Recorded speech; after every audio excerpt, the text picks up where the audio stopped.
សង្គ្រាមអត្រាការប្រាក់រវាងប្រធានាធិបតីសហរដ្ឋអាមេរិកជាមួយនឹងប្រធានធនាគារកណ្ដាលសហរដ្ឋអាមេរិកមួយណាជាអ្នកឈ្នះតើតម្លៃហាងឆេងមាសនឹងប្រែប្រួលទៅជាបែបណា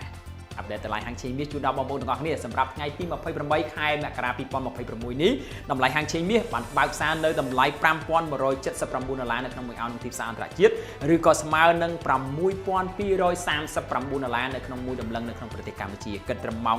10:38នាទីព្រឹកនេះតម្លៃហាងឆេងមាសបាននឹងកំពុងតែជួញដូរនៅក្នុងតម្លៃ$5,229នៅក្នុងមួយអោនទីផ្សារអន្តរជាតិឬក៏ស្មើនឹង$306នៅក្នុងមួយដំឡឹងនៅក្នុងប្រទេសកម្ពុជារបស់យើងអ្នកទាំងអស់គ្នាសម្រាប់ថ្ងៃនេះតម្លៃហាងឆេងមាសអាចរត់នៅក្នុងចន្លោះ